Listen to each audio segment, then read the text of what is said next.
Hi everyone, this is Ashwin. In this video, we are going to solve the problem, print the elements of a linked list. Given a pointer to the head of a linked list, print its elements in order, one element per line. If the head pointer is null, indicating the list is empty, don't print anything. So in this problem, we have to print all the elements in the linked list. If the linked list doesn't have any elements means we don't need to do anything. Let's check the constraints. The length of the linked list can go up to 1000 and the element of the linked list can also go up to 1000.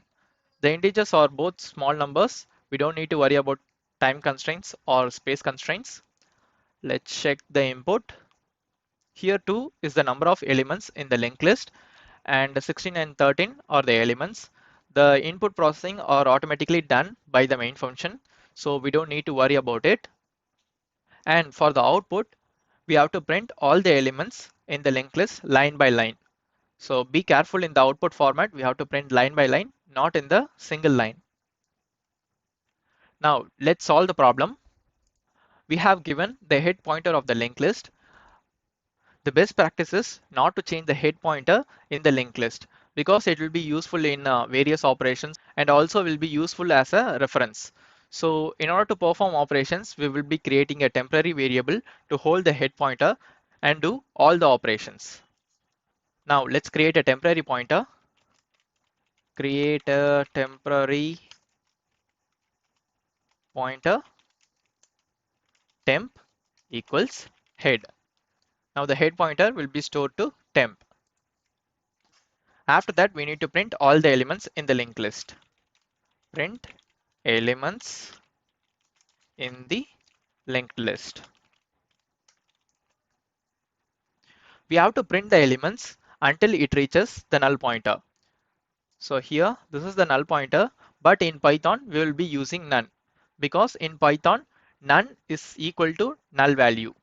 In other languages, you will be using null. So be sure to check about that. Now we need to check for the constraint while temp not equals none. In the linked list, we will be having the data in the data variable and the next pointer in the next variable.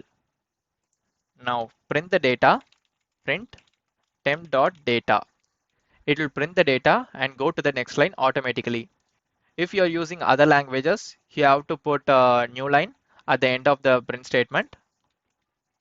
After printing the statement, we have to move to the next pointer.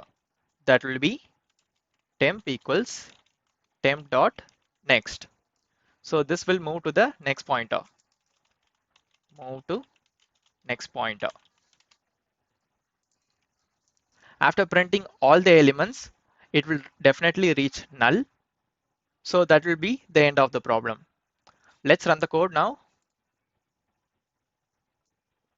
It passed the sample test case. Let's submit it.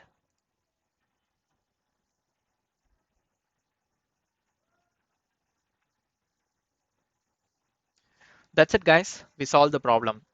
If this video is helpful to you, hit the like button and don't forget to subscribe the channel for future videos. See you guys in the next video.